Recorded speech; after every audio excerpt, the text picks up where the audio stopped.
ফেরাউনের কাছে যখন আল্লাহ তাআলা মুসা আলাইহিস সালাম আর হারুন আলাইহিস সালাম দুইজনের দায়িত্ব দিয়েছে, যাও তোমরা, ফেরাউন তো সীমা লঙ্ঘন করে ফেলছে, তোমরা দুইজন গিয়া তার দাওয়াত দাও। সে নিজের রব দাবি করতেছে, তোমরা তাকে গিয়ে এক রবের দাওয়াত দাও। ফেরাউন আমি আপনি আল্লাহরে যত চিনি তার চাইতে বেশি ভালো চিনতো ফেরাউন। এজন্য সে দিনের বেলা নিজে বলতো আনা রব্বুকুমুল আলা, আর রাতের বেলা পা উপরে দিয়া মাথা নিচে দিয়া আল্লাহরে কইতো, আল্লাহ আমি জানি তুমি রব, কিন্তু আমি দুনিয়া চাই। তাইলে ফেরাউন আমার আপনার চাইতে আরো ভালো ছিলেন আল্লাহ। এবার মুসা আর হারুন আলাইহিস সালাম দুইজন গিয়ে দাওয়াত দিচ্ছে, এক রবের দাওয়াত। ওর ভাব ভঙ্গি কি, জবাব কি? বলে ক্বালা ফামার রব্বুকুমা ইয়া মুসা, হে মুসা তোমাদের রব সে আবার কে? তার মানে নিজে মানুষের সামনে নিজেকে রব দাবি করে, এক আল্লাহর কথা যখন তাকে বলা হয় তার আর সহ্য হয় না। ইউসুফ জুরনাওয়াজ যখনই বলে আমাকে বাঁচিয়েছেন আমার আল্লাহ, তার সহ্য হয় না। এইবার মারার নেশায় সে বিভোর। কোন সময় জালেমের অবস্থা এমন হয়ে যায়, জালেম যখন সর্বোচ্চ সীমা লঙ্ঘন করে ফেলে, প্রতিশোধের নেশায় উদ্বুদ্ধ হয়ে উঠে, অনেক সময় ওই জালেম এমন সিদ্ধান্ত নেয় যেটা ওই জালেমের চূড়ান্ত পতনের কারণ হয়ে যায়। এর নজির 1000 বছর আগে যাওয়া লাগে না, অতীত নিকটে যদি আমি আপনি খেয়াল করি, এই রকম জালেমের চূড়ান্ত পতনের দৃষ্টান্ত আছে না নাই? আল্লাহ কুরআনুল কারীমে এরকম অনেক জালেমের পতনের দৃষ্টান্ত দিয়েছে। এই যে ফেরাউনের অধপতনের যেই ধ্বংসের যেই ঘটনা আল্লাহ কোরআনে বয়ান করেছে, যখন আল্লাহ তাআলা মুসা আলাইহিস সালামকে বললেন যে বনি ইসরাইলদের নিয়ে মিশর ছেড়ে চলে যাও, মুসা আলাইহিস সালাতু ওয়াস সালাম রাতের আঁধারে বনি ইসরাইলীদেরকে নিয়ে মিশর ত্যাগ করার উদ্দেশ্যে রওনা হয়ে গেলেন। পথ চলতে চলতে পৌঁছায় গেলেন লোহিত সাগরের পাড়ে। রাত এখনো শেষ হয়ে যায় নাই, নদী পার হওয়ার কোনো ব্যবস্থা নাই, সমুদ্র পাড়ি দেওয়ার কোনো ব্যবস্থা নাই। তারা সমুদ্রের পাড়ে অপেক্ষা করতেছে কখন দিনের আলো ফুটবে আর সমুদ্র পাড়ি দিয়ে অপর প্রান্তে যাবে, ফেরাউনের জুলুম থেকে তারা নিষ্কৃতি পাওয়া যাবে। অপর দিক দিয়া ফেরাউনের গোয়েন্দা বাহিনী ফেরাউনের খবর জানায় দিছে, ফেরাউন কাজ সারা। কি হইছে? বলে মুসা তো বনি ইসরাইলদেরকে নিয়ে মিশর ছাইড়া চলে যায়। শত্রু হাত ছাড়া হয়ে গেল, শত্রুরে ছাড় দেওয়া যাবে না। তাফসীরের মধ্যে আসছে 6 লক্ষ সশস্ত্র সৈন্য নিয়ে ফেরাউন পিছনে ধাওয়া করছে। এদিক দিয়া আস্তে আস্তে রাতের আধার কাটতেছে, দিনের আলো ফুটে উঠতেছে। ফেরাউন 6 লক্ষ সশস্ত্র সৈন্য নিয়ে বনি ইসরাইলদের ঘিরা ধরছে। অবস্থা এমন ভাবে সৈন্য বাহিনীকে সে সুসজ্জিত করেছে, 3 দিক দিয়া ঘিরে ধরেছে। একদিকে সমুদ্র, হয়তো বনি ইসরাইলীরা ফেরাউন ও তার সৈন্য সামন্তের অস্ত্রের আঘাতে মরবে, অথবা সমুদ্রের পানিতে পড়া মরবে, বাঁচার কোনো উপায় নাই। এইরকমও আমাদের দেশের 3 দিকে নব্য ফেরাউনের গোষ্ঠী আছে না নাই? আরো জোরে কোন আছে না নাই? 3 দিক দিয়া ঘিরা আছে, বলে পালাবা কোথায়? একদিকে বঙ্গোপসাগর। আমরাও বলি যেই আল্লাহ ফেরাউনের জুলুম থেকে বনি ইসরাইলদের সমুদ্র পাড়ি দেওয়ার ব্যবস্থা করে দিয়েছে, বলেন তো সেই রব এখনো আছে না নাই?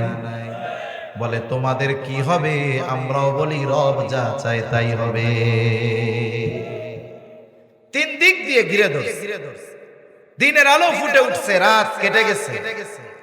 বনি ইসরাইলীরা এবার পেছন দিকে তাকায় দেখে ফেরাউন তার সৈন্য বাহিনী নিয়ে তাদের দিকে ধেয়ে আসতেছে।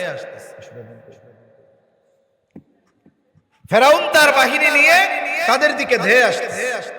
বলেন তো ওই পরিস্থিতিতে তাদের অবস্থা কি হবে?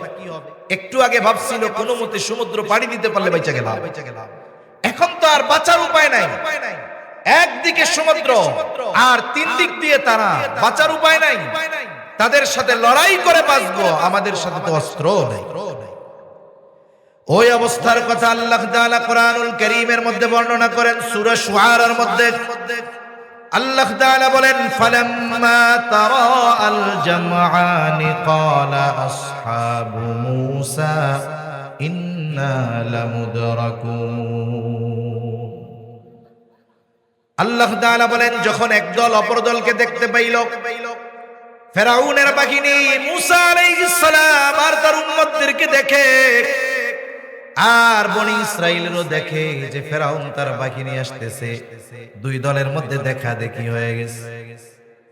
মূসা আলাইহিস সালামের উম্মতেরা এবার সর্বোচ্চ হতাশ। তারা চিন্তা করছে আমাদের আর কোনো বাঁচার উপায় নাই। এই জন্য মূসা আলাইহিস সালামকে বলতেছে ইন্না লামুদরাকুন, মূসা আমরা ধরা পড়ে গিয়েছি। বলেন তো এখনো ধরা পড়ছে নাকি? জোরে কর, পড়ছে? ঘুম আসতেছে নাকি আপনাদের? আরেকটা তাকবীর জানতো, নারায়ে তাকবীর, আরো জোরে নারায়ে তাকবীর। মাশাআল্লাহ। এখনো ধরা পড়ে নাই, কিন্তু ধরা পড়ে গিয়েছি। ইন্না লামুদরাকুন, আমরা ধরা পড়ে গেছি, নিশ্চয়ই আর বাঁচা না। কেন? অনেক সময় অনেকে বিপদে পড়ে এলাকার মুরব্বীদের কাছে দৌড় দিয়ে আসে না, আইসা কি কয়, ও কাকা আমি মইরেই গেছি। তুই বেটা মরলে কথা কস কেমনে? তার মানে তার সামনে যে বিপদ, এই বিপদটা এত ভয়াবহ, এটা যদি তার উপরে আসে তার বাঁচার কোনো উপায় নাই। আসন্ন বিপদের ভয়াবহতা অনুধাবন করে বিপদ আসার আগেই বলে আমরা মরে গেছি, ধরা পড়ে গেছি। মূসা আলাইহিস সালাম বনি ইসরাইলীদের নেতা, প্রত্যেকটি নবী তার উম্মতের নেতা, আমাদের নেতা মুহাম্মাদুর রাসূলুল্লাহ সাল্লাল্লাহু আলাইহি ওয়াসাল্লাম। মনে রাখতে হবে নেতা নির্বাচনের ক্ষেত্রে সর্বোচ্চ সতর্কতা অর্জন করতে হবে, সর্বোচ্চ সতর্কতা রাখা জরুরি। কেন? বলে কিয়ামতের দিন শুধু আমাকে ডাকা হবে না, আমি হৃদয় দিয়ে যার নেতৃত্ব গ্রহণ করেছিলাম তাকে সহ আমাকে ডাকা হবে। আমি মূলত যাকে নেতা হিসাবে ধরেছি তাকে সহ আমাকে ডাকা হবে। আল্লাহ তাআলা বলেন ইয়াউমা নাদউ কুল্লা উনাসিম বিইমামিহিম, প্রত্যেকটা মানুষকে তার নেতা সহ ডাকা হবে, ইমাম সহ ডাকা হবে। আমরা ইমাম বলতে তো মসজিদের ইমাম বুঝি, মূল নেতার কথা বাদ দেন। যদি শুধু আমার ইমাম সহ আমারে ডাকে, আমাকে বাঁচার উপায় নাই, ঠিক কিনা বলেন? ইমাম প্রথমেই বলবে আমার ওজিফা বেতন ঠিক মতো দেয় নাই, আমাকে আমার মেম্বারে হক কথা কইতে দেয় নাই, আমি ওকে নেতা হইলাম কেন? তাহলে মূল নেতৃত্ব যারটা আমি গ্রহণ করেছি তাকে সহ আমাকে কিয়ামতে ডাকা হবে। আমার আপনার নেতা যদি সেই দিন মুহাম্মাদুর রাসূলুল্লাহ হয়ে যায়, বলেন তো কোনো চিন্তা আছে নাকি? নেতৃত্বের কিছু গুণাবলী আছে, এর মধ্যে অন্যতম একটি গুণ হলো প্রত্যেকটি নেতা তার কর্মীর জন্য নিবেদিত প্রাণ হবে। তার কর্মী, তার অনুসারীরা বিপদে পড়লে এই মুসিবতে রেখে তিনি পালিয়ে যাবেন না। কিন্তু আমরা দেখি যখন বিপদে পড়ে কর্মীরা সব মরে, নেতারা ইউরোপ আমেরিকায় গিয়া বিলাসী জীবন যাপন করে, ঠিক কিনা কর? কেন করে জানেন? খোঁজ নিয়া দেখবেন আমাদের দেশে সবাই না, বিপুল সংখ্যক নেতাদের পরিবার দেশে থাকে না, সব বিদেশে। কোন বড় বড় অধিকাংশ নেতা সন্তানেরা এই দেশে লেখাপড়াও করে। কেন করে না জানেন? জানে ঢাকা ইউনিভার্সিটিতে যদি আমার ছেলেরে পড়তে দেয় ও সন্ত্রাস হবে, শিক্ষিত হবে না, ঠিক কিনা কও? এজন্য নেতাদের সন্তানদের পড়াবে বিদেশে, টাকা পয়সা যা করার দরকার সব বিদেশে করবে। জানে মুসিবত আসলে এগুলারে থুইয়া আমার ওই জায়গায় ভাগতে হবে। এজন্যই দেখেন না পতন হওয়ার আগ থেকেই নেতারা হিজরত করা শুরু করে দিয়েছে, ঠিক কিনা বলেন? কিন্তু যারা অনুসরণকারী কর্মী, এরা এতটুকু চিন্তা কেন করে না? যারা মুসিবতে আমাদেরকে ফেলে, আমাদেরকে বিপদের মধ্যে ফেলে, যারা এই দেশ থেকে পালিয়ে গিয়ে আরামে বসবাস করে, ওরা বাস্তবিক অর্থে নেতৃত্ব দেওয়ার যোগ্যতা রাখে না, ঠিক কিনা বলে? যদি এরা কর্মী বান্ধব নেতা হতো, জীবন দিয়ে দিত, সামনে দাঁড়িয়ে যেত, বুকে বুলেট পেতে নিত, তবুও পলায়ন করতো না। ঠিক কিনা বলেন?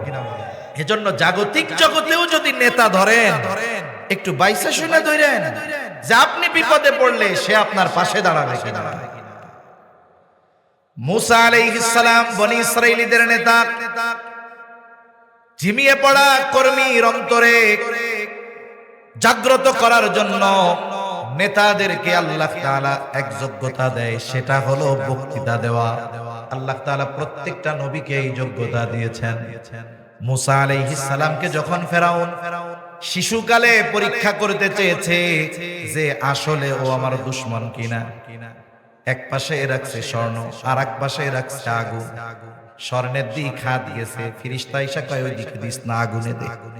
আগুন ধরছে, স্বাভাবিকভাবে তৎক্ষণাৎ যদি কোনো আগুন লাগে, গরম লাগে, আমরা জিহ্বায় দেই, আগুনের ওই তাপ সহ কয়লা সহ ওনার ঠোঁটের মধ্যে লাগছে, বাসার মধ্যে একটু জড়তা আসছে। যখন নবুয়ত দেওয়ার কথা আল্লাহ তাআলা বলেছে, আল্লাহ তাআলার কাছে মুসা আলাইহিস সালাম এই জড়তা দূর করার জন্য ফরিয়াদ করেছে, দোয়া করছে যে আমার জবানের মধ্যে আপনি তারাক্কি দেন, স্পষ্টতা দান করেন। এজন্য প্রত্যেকটা নবীকে আল্লাহ তাআলা বলার যোগ্যতা দিয়েছেন। মুসা আলাইহিস সালাম নেতা, কর্মী ঝিমিয়ে পড়ছে, আতঙ্কের মধ্যে আছে, তাদেরকে উজ্জীবিত করার জন্য উনি বক্তব্য দিচ্ছেন। কি বলতেছে উনি? কর্মীরা বলতেছে আমরা ধরা পড়ে গেছি। আর নেতা দাঁড়ায় বলে কাল্লা ইন্না মাইয়া রাব্বি সায়াহদিন। নেতা বলতেছে কখনোই ধরা পড়বো না, এখনো পড়বো না, পরেও পড়বো না, কখনো ফেরাউন আমাদের ধরতে পারবে না। কেন ধরা পড়বো না? তাদের হাতে অস্ত্র আছে, পার হওয়ার জন্য আমাদের কোনো ব্যবস্থা নাই, ধরা পড়বো না কেমনে কর? কেমন যেন মুসা আলাইহিস সালাম বলে তাদের সাথে যা থাকে থাক, ইন্না মাইয়া রাব্বি, আমার সাথে আছে আমার রব যদি সাথে থাকে, দুনিয়ার সব যদি বিপক্ষে চলে যায়, কোনো কিছু আসে যায় না। ঠিক কিনা কও? আর রব যদি সাথে না থাকে, পৃথিবীর সর্বাধুনিক সমরাস্ত্র দিয়েও বিজয় অর্জন করা সম্ভব নয়। এর দৃষ্টান্ত আমরা দেখতে পেরেছি আফগানিস্তান। আমেরিকা ন্যাটো জোট সহ 22 বছর ধ্বংসযজ্ঞ চালিয়েছে, কিন্তু ওই মানুষগুলাকে নিশ্চিহ্ন করে দিতে পারে নাই, কারণ তাদের সাথে যিনি ছিলেন তিনি কে? আরো জোরে বলেন কে? আল্লাহ। রাসূলুল্লাহ সাল্লাল্লাহু আলাইহি ওয়াসাল্লাম মক্কা থেকে মদিনায় হিজরত শুরু করলেন। মক্কা থেকে মদিনা হলো উত্তর দিকে, নবীজি সফর শুরু করলেন দক্ষিণ দিকে। কৌশলগত কারণে মদিনার দিকে না গিয়ে তিনি ঠিক বিপরীত দিকে গেলেন। কেন?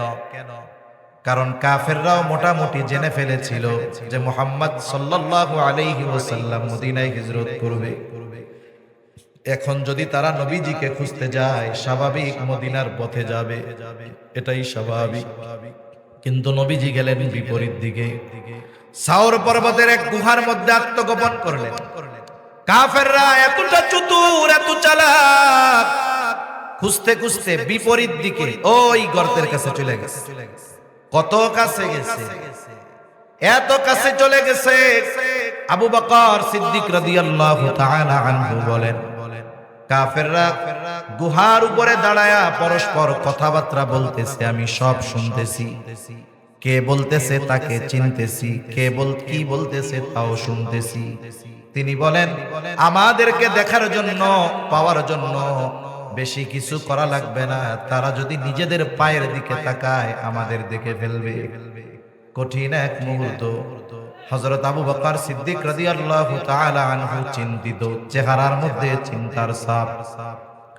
আবু বকর তো খাঁটি আশিকে রাসূল, সে নিজের জীবনের জন্য চিন্তিত নয়, বরং সে চিন্তিত নবীজির জন্য। নবীজিও আবু বকর সিদ্দিকের চেহারা দেখছে, যে আবু বকরের চেহারার মধ্যে ভয়ের ছাপ, চিন্তার ছাপ। নবীজি সাল্লাল্লাহু আলাইহি ওয়াসাল্লাম আর আবু বকর সিদ্দিক রাদিয়াল্লাহু তাআলা আনহু উভয়ের মধ্যে তখন কিছু কথা হইছে। কথা দুইজনের মধ্যে এই কথা আল্লাহ তাআলা তো শুনেছেন, সাথে সাথে কোরআনুল কারীমের মধ্যে উভয়ের কথার ব্যাপারটাও আলোচনা করেছেন। আল্লাহ তাআলা বলেন, ইদহুমা ফিল গার ইদ ইয়াকুলু লিসাহিবিহি লা তাহজান ইন্নাল্লাহা মা'ানা। নবীজি সাল্লাল্লাহু আলাইহি ওয়াসাল্লাম আবু বকর সিদ্দিক রাদিয়াল্লাহু তাআলা আনহুর এই চিন্তিত চেহারা, ভীতির চেহারা দেখে বলতেছে, আবু বকর লা তাহজান, তুমি কোনো চিন্তা করো না। এই গর্তে শুধু তুমি আর আমি দুইজন নয়, আমাদের সাথে তৃতীয় জন যিনি আছেন তিনি কে? আরো জোরে বলেন, কে আছে? আল্লাহ। শত্রু একেবারে কাছে। হুঁশ হারা হয় না, হিম্মত হারা হয় না, কারণ আমাদের সাথে আল্লাহ। এক কথা থেকে অপর দিকে লম্বা কথা হয়ে যাইতেছে।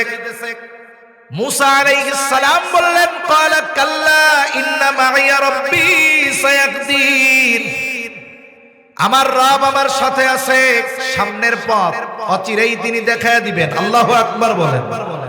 আরে সমুদ্র কি পথ দেখাবে? আল্লাহ তাআলা সাথে সাথে জানায়া দেন, ফাআউহাইনা ইলা মুসা আনিদরিব বিআসাকাল বাহর ফানফালাকা ফাকানা কুল্লু ফিরকিন কাত-তাউদিল আযীম। বলেন আল্লাহু আকবার।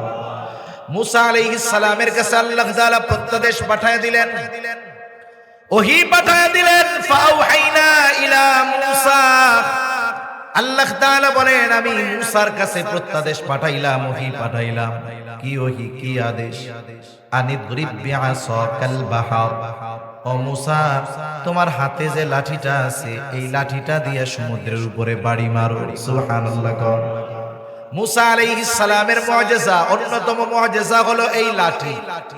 সাধারণ লাঠি আর এই লাঠি এক না। এই লাঠি আর সাধারণ লাঠি এক না। আল্লাহ তাআলার পক্ষ থেকে মুসা আলাইহিস সালামের মুআজিজা ছিল লাঠি। এই লাঠি ছাইড়া দিলে এটা বিশাল আকারে সাপে পরিণত হয়ে যায়। মুসা আলাইহিস সালাম আল্লাহরে বলেন না, ইয়া আল্লাহ এই সমুদ্রের মধ্যে লাঠি দিয়া বাড়ি দিলে কি হবে? বরং আল্লাহ তাআলা আদেশ করেছে, মুসা আলাইহিস সালাম সাথে সাথে আল্লাহর আদেশ মোতাবেক সমুদ্রের উপরে বাড়ি দিয়ে দিয়েছে। একটা লাঠির আঘাতে সমুদ্রের ওই বিশাল তরঙ্গ ঢেউয়ের মধ্যে কিছুই হবে। ইমানদারের কাজ কি? ইমানদারের কাজ হলো আল্লাহর পক্ষ থেকে যখন সুস্পষ্ট কোনো নির্দেশনা আসে, ওই নির্দেশ মানার ক্ষেত্রে যুক্তির পেছনে না দৌড়িয়ে আল্লাহর ওই আদেশ মেনে নেওয়াটাই হলো ইমানদারের কাজ। যদি আল্লাহর আদেশ আসার পরে কেউ যুক্তির পেছনে পড়ে যায়, তাহলে শয়তান তাকে বশ করে ফেলে। কারণ আল্লাহ তাআলা যখন আদম আলাইহিস সালামকে সিজদার আদেশ দিয়েছেন, সমস্ত ফেরেশতাকুল সহ আযাজিল সহ আদম আলাইহিস সালামকে সিজদা করার নির্দেশ দিয়েছিলেন কে? জোরে বলেন। আল্লাহ রাব্বুল আলামিন আদেশ করলেন, উসজুদু লি আদম, তোমরা সবাই আদমকে সিজদা করো। ফাসাজাদু ইল্লা ইবলিস, সবাই সিজদা করলো ইবলিস ছাড়া। ইবলিস সিজদা করে নাই। আল্লাহ তাআলা জিজ্ঞাসা করে, ক্বালা মা মানাআকা আন তাসজুদা লিমা আমারতু, কোন জিনিসে তোমাকে আমার আদেশ মান্য করতে বাধা দিল? এইবার ইবলিস আদেশ অমান্য করার যৌক্তিকতা তুইলা ধইরা কয়, ক্বালা আনা খায়রুম মিন খলাকতানি মিন নার ওয়া খলাকতাহু মিন তিন। শয়তান যুক্তি দিছে, আদেশ দিছে কে? আদেশ অমান্য করে যুক্তি প্রদর্শন করতেছে, আমি তার চাইতে ভালো, আমারে বানাইছেন আগুন দিয়ে, ওরে বানাইছেন মাটি দিয়ে, এইজন্য আমি ওর চেয়ে ভালো, এইজন্য সিজদা করি নাই। তাহলে আল্লাহ তাআলার আদেশ, সুস্পষ্ট আদেশ আসার পর ওই আদেশ অমান্য করে যুক্তির পেছনে দৌড়ানো, এটা ইমানদারের কাজ হতে পারে না, ওটা ইবলিস শয়তানের কাজ। ঠিক কিনা করে? মুসা আলাইহিস সালাম সাথে সাথে সমুদ্রের উপরে আঘাত করলেন। আঘাত করার সাথে সাথে সমুদ্র দুই ভাগে বিভক্ত হয়ে গেল। ফানফালাকা, ফেটে গেল সমুদ্র, দুই ভাগে বিভক্ত হয়ে গেল। ফাকানা কুল্লু ফিরকিন কাত্তুদিল আযীম। দুই ভাগে শুধু ফেটে গেছে এমনটা নয়, বরং দুই দিক থেকে দুই ভাগ উঁচু হয়ে পাহাড় সাদৃশ্য উঁচু দেয়ালের ন্যায় হয়ে গেল। যখন দুই দিকে সরে গেছে, মধ্যে ফাঁকা। মধ্যে কি বলেন? ফাঁকা। সমুদ্রের তলদেশ আল্লাহ তাআলা মুহূর্তের ভিতরে শুকনা বানায়। তাফসীরের মধ্যে আসছে বনি ইসরাইলের 12টা গোত্র ছিল। কয়টা? জোরে বলেন কয়টা? 12টা। 12টাও বাইজে যাইতেছে। 12টা গোত্র ছিল। শুকনা রাস্তা দিয়ে 12 গোত্র পার হওয়া শুরু হয়ে গেল। আল্লাহ তাআলা কোরআনুল কারীমের মধ্যে বলেন, ওয়াজাওয়াজনা বিবানি ইসরাঈলাল বাহরা ফাআতবাআহুম ফিরআউনু বিজুনুদিহি বাগয়ান ওয়া আদওয়া। আল্লাহ রাব্বুল আলামিন বলেন, আমি বনি ইসরাঈলদেরকে সমুদ্র পার করে দিলাম। আল্লাহ তাআলা রাস্তা বানায়া তাদের সমুদ্র পারের ব্যবস্থা করে দিয়েছেন। যখন তারা মাঝ রাস্তা অতিক্রম করেছে, আর ফেরাউন তার সৈন্যবাহিনী নিয়ে রাস্তার গোড়ায় আসছে। আয়েশা দেখে সুন্দর এক বিশাল রাস্তা, শুকনা ঠনঠনা রাস্তা। ফেরাউন খুব ভালো মতো জানে যে এই রাস্তা দিয়ে বনি ইসরাইলীরা নিরাপদ গন্তব্যে চলে যাবে। তাদের জন্য এই রাস্তা যেমন নিরাপদ, তার চাইতে এই রাস্তা আমার জন্য বেশি বিপদ। এরপরেও কি করলো ফেরাউন? বুঝার পরেও জানার পরেও কি করলো? আল্লাহ তাআলা বলেন, ফাআতবাআহুম ফিরআউনু বিজুনুদিহি বাগয়ান ওয়া আদওয়া। ওই যে বলতেছিলাম, মানুষ যখন সীমা লঙ্ঘন করে, প্রতিশোধ পরায়ণ হয়ে যায়, তখন সে তার কাজ কর্মের ফলাফল কি হতে পারে এটা চিন্তা করে। আল্লাহ তাআলা বলেন, ফাআতবাআহুম ফিরআউনু বিজুনুদিহি বাগয়ান ওয়া আদওয়া। এইবার এই রাস্তা দেখা ফেরাউন তার সৈন্য সামন্ত সহ তার অনুসারীরা সহ বনি ইসরাইলদের পেছনে অনুসরণ করা শুরু করলো। কেন? আল্লাহ বলেন, বাগয়ান ওয়া আদওয়া, সীমা লঙ্ঘন করে শত্রুতা বশত বনি ইসরাইলীদেরকে সমূলে নিশ্চিহ্ন করে দেওয়ার নেশায়, হত্যার নেশায়, রক্তের নেশায় যখন সে তার সৈন্য সামন্ত সহ বনি ইসরাইলীদের পেছনে অনুসরণ করা শুরু করছে, মুসা আলাইহিস সালাম তার উম্মতদেরকে নিয়ে ওই পাড়ে উঠে গেছে। আর ফেরাউন তার বাহিনী নিয়ে পৌঁছায় গেছে মাঝ দরিয়ায়। বলেন তো, রাস্তা আল্লাহ যাদের জন্য বানাইছে তাদের ব্যবহার শেষ, এখন আর রাস্তার দরকার আছে? জোরে বলেন আছে? আল্লাহ তাআলা পানিকে আদেশ করলেন, পানি তুমি আগের অবস্থায় ফিরে যাও। আল্লাহ তাআলা বলেন, এমন এক মহান সত্তা, যখন তিনি কোনো কিছু ইচ্ছা করেন শুধু বলেন হও, সেটা তৎক্ষণাৎ হয়ে যায়।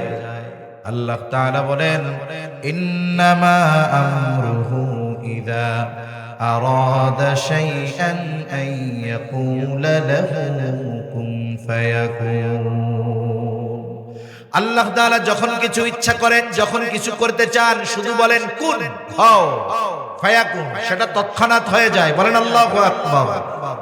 আল্লাহ তাআলা পানিকে আদেশ দিলেন, পানি তুমি আগের অবস্থায় ফিরে যাও। এইবার দুই দিকের ওই উঁচু পাহাড় সাদৃশ্য দেয়ালের ন্যায় পানি একসাথে ফেরাউন আর তার বাহিনীর উপরে পড়ছে। এমন ভাবে পড়ছে, একটা সৈন্য নিচের থেকে উপরে আসতে পারে না, সব জায়গায় শেষ। কিন্তু আল্লাহ তাআলা ফেরাউনকে সহজে ছাড়বে না। আল্লাহ রাব্বুল আলামিন জিবরাইল আলাইহিস সালাম রে পাঠায় দিয়েছে, একবারে সমুদ্রের তল থেকে এক টান দিয়া উপরে উঠায় আনছে। চুবনি শুরু হয়ে গেছে। কি শুরু হইছে? জোরে কর। চুবনি শুরু হইছে। বৃষ্টি আসে? আর একটু আসুক, যদি বেশি আসে আমি কি থাকবো? বৃষ্টি যদি আসে আপনারাও যাবেন, আমিও যাবো। তাইলে ওই ভাগা যে বৃষ্টিতে লাগবে, ওই ভাগার মতো বৃষ্টি আগে আসুক, এরপরে ভাগি, নাকি কর?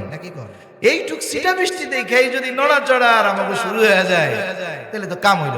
আর বেশি রাত্র বৃষ্টি ঘন হলে, বেশি বৃষ্টি হলে তো আপনাদের কষ্ট দিব না ইনশাআল্লাহ। একটু কথা শুনি। এবার সমুদ্রের তলদেশ থেকে এক টানে ফেরাউনের উপরে উঠে আসছে, চুবনি শুরু হয়েছে।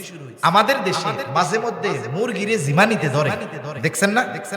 জিমানি সহজে যায় না, তখন মুরগিরে ধরে নিয়ে পানির মধ্যে চুবনি মারে। 3-4 চুবনি পুকুরের মধ্যে দেওয়ার পরে মুরগিটারে ছাইড়া দিলে, একটু জিকির করি, লা ইলাহা ইল্লাল্লাহ, চুবনি দেওয়া শুরু হয়েছে। যেমন 10 চুবনি খাওয়ার পরে মুরগির ওম ভাঙা যায়, মুরগি এক ঝাড়া দিয়া কয় এখন আমি ঠিক হয়ে গেছি। যখন জিবরাইল আলাইহিস সালামের চুবনি শুরু হয়ে গেছে, ফেরাউন বুঝতে পেরেছে আমার খোদাইগিরি শেষ। এখন সে ঈমান আনার ঘোষণা দিচ্ছে।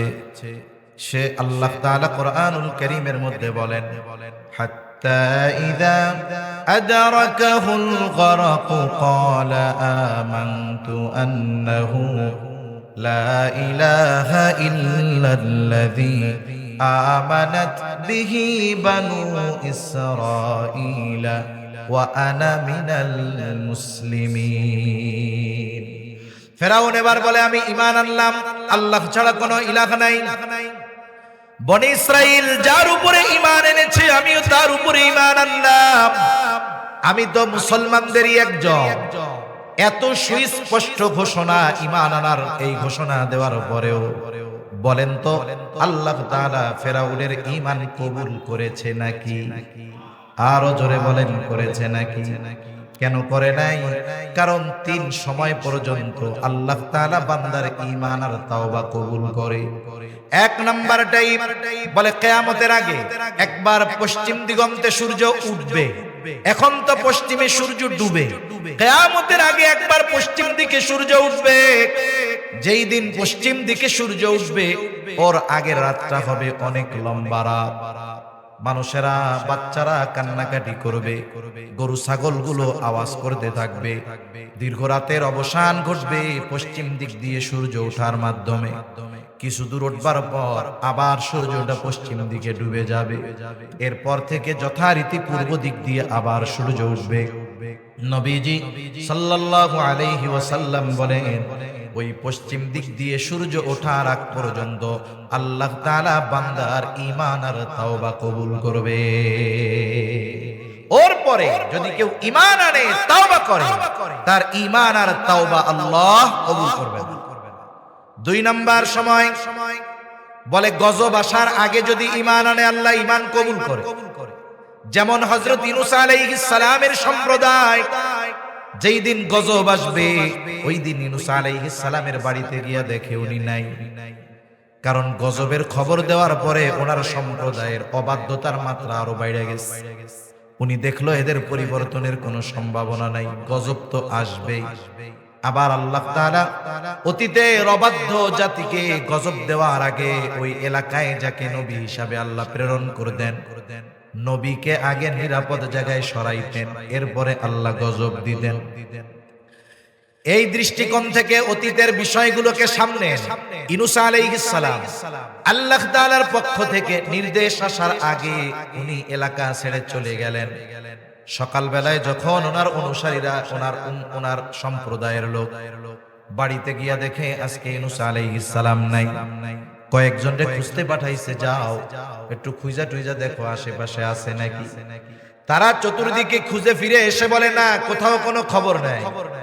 এইবার তাদের অন্তরের মধ্যে ভয় সৃষ্টি হয়ে গেল। এতকাল ইউনূসের উপরে এত জুলুম করেছি, এত যন্ত্রণা তাকে দিয়েছি, সে কখনো আমাদেরকে ছেড়ে যায় নাই। সত্যই মনে হয় গজব আসবে, এই জন্য গোসা হইয়া আমাদেরকে রাইখা সে চলে গেছে। তাদের মধ্যে ভয় কাজ করলো। তারা সকলে আল্লাহর কাছে তওবা করলো, ঈমান আনলো। এই ঈমান আনার কারণে তাদের উপরে যেই গজব আসার কথা ছিল, আল্লাহ তাআলা ঈমানকে কবুল করে তাদের উপরে আসন্ন গজবকে আল্লাহ উঠায় নিয়ে গেল। আরেকটা হলো, এটা প্রত্যেকটা ব্যক্তির নিজের সাথে সম্পৃক্ত সময়। রাসূলুল্লাহ সাল্লাল্লাহু আলাইহি ওয়াসাল্লাম বলেন, ইন্নাল্লাহা ইয়াকবালু তাওবাতাল আবদি হাত্তা মা লাম ইউগরগি। আল্লাহ তাআলা তার বান্দার তাওবা মৃত্যু যন্ত্রণা শুরু হওয়ার আগ পর্যন্ত আল্লাহ তাআলা কবুল করে। আল্লাহ রাব্বুল আলামিন মৃত্যু যন্ত্রণা শুরু হওয়ার আগ পর্যন্ত বান্দার তওবা কবুল করে এই 3 সময়। এখন বলেন তো ফেরাউন ঈমান আনার ঘোষণা দিয়েছে গজব আসার আগে নাকি পরে? এই জন্য ফেরাউনের তওবা আল্লাহ কবুল করে নাই। যেই কথা থেকে গেলাম, প্রথমে বাদশা ইউসুফ জুরনাওয়াজের যেই ঘটনা বলতেছিলাম, যে যখন মানুষ প্রতিশোধ পরায়ণ হয়ে যায়, সীমা লঙ্ঘন করে বসে, রক্তের নেশা যখন সে পেয়ে বসে, এমনও কিছু কাজ সে করে বসে, ওই কাজের পরিণতি তার কি হতে পারে সেটা সে চিন্তাও করে না। এইবার ইউসুফ জুরনাওয়াজ তো বালকটারে মারার জন্য পেরেশান, কেমনে হত্যা করা যায়। বালকটা এবার বলতেছে, বাদশাহ তুমি নিজের পদ্ধতি অবলম্বন করে আমাকে মারতে পারবা না, আমারে যদি মারতে হয় তাহলে আমার পদ্ধতি অনুযায়ী তোমার মারতে হবে। বাদশার চিন্তা হলো, ওরে মারতে পারলে রাস্তা ক্লিয়ার, কিন্তু মারলে কি পরিণতি হতে পারে এটা আর চিন্তা করে নাই। এইবার বলে, বলো তোমারে কেমনে মারা যাবে। বলে, নির্দিষ্ট দিন দেশের সব মানুষকে তুমি এক জায়গায় একত্রিত করবা, সবাই উপস্থিত থাকবে, তাদের মধ্যে আমি দাঁড়ায় থাকবো ফাঁকা জায়গা, চতুর্দিকে মানুষ থাকবে, আমারে দেখবে, আর তোমার জল্লাদ আমার দিকে তীর নিক্ষেপ করবে, তবে শর্ত হইল বিসমিল্লাহি বিরাব্বিল গোলাম, এই কথা বলে তীর মারতে হবে।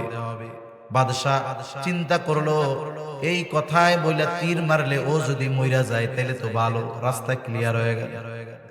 নির্ধারিত দিন, হাজারো লাখো মানুষের উপস্থিতি, একেবারে দুধের বাচ্চা নিয়ে মা চলে আসছে, কারণ সকলের মুখে মুখে ঘটনা বাদশার সাথে এই বালকের এই লড়াই। সবাই চলে আসছে, মধ্য জায়গায় যুবক দাঁড়ানো, সবার দৃষ্টি কি ঘটনা ঘটতেছে। এইবার জল্লাদ বিসমিল্লাহি বিরাব্বিল গোলাম বইলা তীর মাইরা দিল বালকের দিকে। তীরটা তার গায়ে গিয়া লাগলো, বালক জমিনের উপরে লুটায়া পড়ে গেল, মারা গেল, শহীদ হয়ে গেল। তীর মারছে কি বইলা? বলে আল্লাহর নামে তীর মারতেছি। বলে কোন আল্লাহ? বলে এই বালকের রব আল্লাহর নামে তীর মারতেছি। এই কথা বলে তীর মারার সাথে সাথে বালক যখন জমিনের উপরে লুটিয়ে পড়ে গেছে, শহীদ হয়ে গেছে, উপস্থিত সব মানুষ সমস্বরে ঘোষণা দিয়া দিল, আমানতু বিরাব্বিল গোলাম। প্রত্যেকেই বলতেছে আমিও এই বালকের রবের উপরে ঈমান আনলাম। এখন বলেন তো, তীরের আঘাতে এই বালক মারা গেছে, তবে এই বালক কি হেরে গেছে নাকি? সে মৃত্যুর মাধ্যমে তার কাঙ্ক্ষিত সফলতা অর্জন করেছে। এজন্য হয়তো ওই জালেম ইহুদি গোষ্ঠী আমার গাজ্জার মুসলমান ভাইদেরকে হয়তো হত্যা করে ফেলবে, তারা শাহাদাতের দরজা পাবে, কিন্তু তাদেরকে কখনো পরাজিত করা সম্ভব হবে না। কারণ জিহাদের ময়দানে ইমানদার যখন আল্লাহর জন্য লড়াই করতে যায়, সে হারে না, হয়তো সে গাজী হয়, নয়তো সে মৃত্যুর মাধ্যমে শাহাদাতের অমীয় সুধা পান করে। ঠিক কিনা বলেন? এজন্য সম্মানিত উপস্থিতি, আবহাওয়া অনুকূলে না, এটা আল্লাহর ইচ্ছা। এজন্য কথা লম্বা করব না, আমি আরো কিছু কথা বলার নিয়ত করছিলাম, কিন্তু পরিবেশ পরিস্থিতি, লম্বা কথা দরকার নাই। শিক্ষা শুধু এতটুকুই নিয়ে রাখি যে আমরা যদি দ্বীনের জন্য, ইসলামের জন্য, আল্লাহর জন্য জালেমের সাথে লড়াই করে মরেও যাই, হয়তো মৃত্যু হবে, কিন্তু আমরা পরাজিত হব না। এজন্য আমাদের প্রস্তুতি নিতে হবে, নিজেদের মধ্যে অনৈক্য দূর করে ঐক্যের যেই দুর্ভেদ্য যেই দেয়াল, এটা গড়ে তুলতে হবে। আমাদের মধ্যে যেই অনৈক্যের বীজ, এটাকে উপড়ে ফেলতে হবে, ঐক্যের বীজ বপন করতে হবে। আমরা এক কালিমার ভাই, 250 কোটি মুসলমান, আমরা যদি আল্লাহর জন্য, দ্বীনের জন্য একত্রিত হই, আমরা যদি আওয়াজ তুলি, আমরা যদি লড়াইয়ের জন্য প্রস্তুত হয়ে যাই, কারণ আমরা তো জানি আমরা যদি জিহাদের ময়দানে, যুদ্ধের ময়দানে আল্লাহর জন্য লড়াই করে মরে যাই, আমরা হেরে যাব না। ঠিক কিনা বলেন? ওরা সম্পদের জন্য, টাকার জন্য, ক্ষমতার জন্য লড়াই করে, আর ইমানদার আল্লাহর জন্য লড়াই করে, এবং এই জন্যই তারা জিতলে গাজী, মরলে হয় শহীদ। ঠিক কিনা বলে? এজন্য সম্মানিত উপস্থিতি, ইসরাইল গাজার উপরে অমানবিক যেই নির্যাতন চালিয়ে যাচ্ছে, এই পৃথিবীর যত দেশ আছে তাদের মধ্যে ইসরাইলকে যারা সর্বোচ্চ সমর্থন দিয়ে সহযোগিতা করতেছে অস্ত্র দিয়ে, ওই ইসরাইলের দোসর আমাদের চতুর্দিকে তিন দিকে আছে না নাই? জোরে বলেন, আছে না নাই? এজন্য আমাদেরকে এবং আমাদের আগামী প্রজন্মকে এই নব্য ইসরাইলি যারা আছে এদের সাথে হয়তো লড়াইয়ের ময়দানে যাওয়া লাগতে পারে। এজন্য এখন থেকেই মানসিকভাবে আমরা নিজেরা ও আগামী প্রজন্মকে প্রস্তুত করব তো ইনশাআল্লাহ। আল্লাহ সুবহানাহু ওয়া তাআলা তৌফিক দান করেন, সকলে বলি আমিন। আল্লাহ তাআলা, আল্লাহ রাসূল সাল্লাল্লাহু আলাইহি ওয়াসাল্লাম বলেছেন, কিয়ামতের আগে কাফেররা তোমাদেরকে ঘিরে ধরবে। কেমনে? বলে যেমনি ভাবে খাবারের দিকে মানুষ চতুর্দিকে ঘিরে খাবারকে গ্রাস করে নিতে চায়, ওই রকম ভাবে কাফেররাও তোমাদের গ্রাস করে নিতে চাবে। সাহাবায়ে কেরাম বলল, ইয়া রাসূলুল্লাহ, আমরা কি সংখ্যায় তখন কম হব? নবীজি বললেন, না, কম হবা না। তবে কেন এরকম অবস্থা হবে? দুইটা জিনিসের কারণে। একটা হলো তোমাদের মৃত্যুর ভয়, আর দুনিয়ার মহব্বত। এই দুইটা কারণে তারা তোমাদের উপরে চেপে বসবে। এজন্য আমরা আল্লাহর জন্য মৃত্যুকে এটা আমাদের জন্য সৌভাগ্যের বিষয় মনে করব, আর দুনিয়া উপার্জন করব ঠিক বৈধভাবে, কিন্তু এই দুনিয়ার উপার্জন করতে গিয়ে আল্লাহর হুকুম আহকাম এগুলোর অমান্য আমরা কখনো করব না। এই দুইটা বিষয় যদি আমরা ঠিক রাখতে পারি, মুসলমান যদি সংখ্যায় কম হয়, যারা মৃত্যুকে ভয় পায় না, তাদের সামনে যদি অস্ত্র নিয়ে কাফের মুশরিক চলে আসে, তাদের কোনো টেনশন নাই। কিন্তু যদি আমরা মৃত্যুকে ভয় পাই, তাহলে আমরা পিছু হটবো, তাহলে আমাদের উপরে আল্লাহ তাআলা লাঞ্ছনা চাপিয়ে দিবে, বঞ্চনা চাপিয়ে দিবে, জুলুমের শিকার হতে হবে। আর যদি দাঁড়িয়ে যেতে পারি, ইনশাআল্লাহ সংখ্যায় যত হোক ওরা পিছু হটবে ইনশাআল্লাহ। আর এরা যত জুলুম করুক না কেন, চূড়ান্ত বিজয় মুসলমানদের হবে, এটা আল্লাহর ঘোষণা, আল্লাহর রাসূলের ঘোষণা। আজ অথবা কাল হয়তো সেই বিজয় আমরাও দেখতে পারি, না হলে আমাদের পরবর্তী প্রজন্মের মাধ্যমে হবে। কিন্তু ওই বিজয়ী কাফেলার শামিল যেন আমরা হতে পারি, এজন্য নিজেদেরও প্রস্তুত করা, আগামী প্রজন্মকেও ওইভাবে প্রস্তুত করা, যেন আমাদের পরবর্তীতে যদি ওই কাফেলার সাথে তারা মিলতে পারে, তারা যেন তাদের সাথে মিলে ইসলাম বিজয়ের সাক্ষী হতে পারে। আল্লাহ আমাদের এবং আমাদের আগামী প্রজন্মকে এইভাবে গড়ে তোলার তৌফিক আল্লাহ দান করেন, সকলে বলি আমিন। সম্মানিত উপস্থিতি, দোয়া হয়ে যাবে। আপনারা যদি এই দোয়ার পূর্ব মুহূর্তে, মধ্যরাত দোয়ার পূর্ব মুহূর্তে আপনারা যদি কেউ এই প্রতিষ্ঠানটার জন্য, কত সুন্দর তিলাওয়াত, এইরকম গ্রামের ভিতরে সুন্দর মাদ্রাসা, তিলাওয়াতের মান কত সুন্দর, তানজিম বোর্ডে ছেলেটা প্রথম হয়েছে, বাকিগুলাও ভালো রেজাল্ট করছে, আর তিলাওয়াত কত সুললিত, সুন্দর, সুস্পষ্ট এবং শুদ্ধ। এই ধরনের তিলাওয়াত সচরাচর অনেক জায়গায়, অনেক বড় বড় মাদ্রাসা কিন্তু পাওয়া যায় না। এগুলো আপনাদেরই সহযোগিতা যে পেয়েছেন। এজন্য দোয়ার আগে যদি কেউ এই প্রতিষ্ঠানের জন্য আর কিছু সহযোগিতা করতে চান, মেহেরবানি করে একটু আমার হাতেই দিয়া যান, এখনই দোয়া হয়ে যাবে, দোয়া হয়ে যাবে। ও আচ্ছা আচ্ছা, আবার আপনাদের জন্য একটু মেহমানদারির ব্যবস্থাও আছে। দোয়ার পরে আপনাদের জন্য মেহমানদারির ব্যবস্থা আছে, কেউ চলে যাবেন না, আপনারা দোয়ার পরে কাতার হয়ে বসে যাবে সবাই ইনশাআল্লাহ। কিন্তু দোয়ার আগে অনুরোধ করছি, যদি এই মাদ্রাসার জন্য কেউ সিমেন্ট দিতে চান, কেউ টাকা দিতে চান, একটু মেহরবানি করে বলেন। যদি এখন কারো কাছে না থাকে তাহলে পরে দিয়ে দিবেন। এই যে এক ভাই 500 টাকা আল্লাহ কবুল করুক, সকলে জবান খুলে বলি আমিন। না দিতে পারেন আমিনটা জোরে কইয়া। আর কেউ আছেন? বলেন মেহরবানি করে বলেন, বলেন। আর কেউ থাকলে একটু বলেন। 500, 1000, 2000। বাবার নাম কি? একমন ধান। নাম কি? আব্দুস সামাদ সাহেব। একমন ধান আল্লাহ কবুল করুক। ধানও হয়, ধানও দিতে পারেন, টাকা দিতে পারেন, সিমেন্ট দিতে পারেন। সাইদুর রহমান, হামিদপুর, 2000 টাকা মা বাবার জন্য দোয়া চেয়েছে, আল্লাহ তাআলা কবুল করুক। শাহাদত ধনুপাড়া, 1000 টাকা আল্লাহ কবুল করুক। ভাই দোয়ার আগে আর সবাই বসে যান, এখনই দোয়া হবে। দোয়ার পরে আপনাদের জন্য মেহমানদারির ব্যবস্থাও আছে, আপনারা সবাই বসে যান। দোয়ায় শরীক হই আমরা সবাই। আর একটু বলেন মেহেরবানি করে, কিছু ভাই বলেন, একটু বলেন মেহেরবানি করে বলেন, বলেন বলেন সিমেন্ট দিতে পারেন, সিমেন্ট মাদ্রাসার জন্য 5 বস্তা 10 বস্তা 1 বস্তা 2 বস্তা, একটু মেহেরবানি করে বলেন। আপনারা দিছেন, দোয়ার আগে খাস করে যদি আর কেউ একটু দিতে চান মেহেরবানি করে বলেন, বলেন তো, বলেন। 1 বস্তা সিমেন্ট হোক, 1000 টাকা হোক, 500 টাকা হোক, 1 মন ধান হোক, যার এবিলিটি আছে আইদ মন ধান হোক, যার যতটুকু এবিলিটি আছে ওই পরিমাণ একটু বলেন মেহেরবানি করে। আমি বেশি সময় কষ্ট দিব না, 2-4 মিনিটের মধ্যে আমি দোয়ার দিকে যাব ইনশাআল্লাহ। একটু মেহেরবানি করে বলেন, আপনাদের কষ্ট দিব না, একটু বলেন। আছেন কেউ? ধান ধান টাকা পয়সা, টাকা অথবা সিমেন্ট দিবেন, একটু বলেন তো মেহেরবানি করে বলেন। যে দিবেন একটু দাঁড়ায় বলেন, সমস্যা নেই। নাম কি ভাই? শহীদুল ইসলাম ভাই 1 বস্তা সিমেন্ট আল্লাহ কবুল করুক।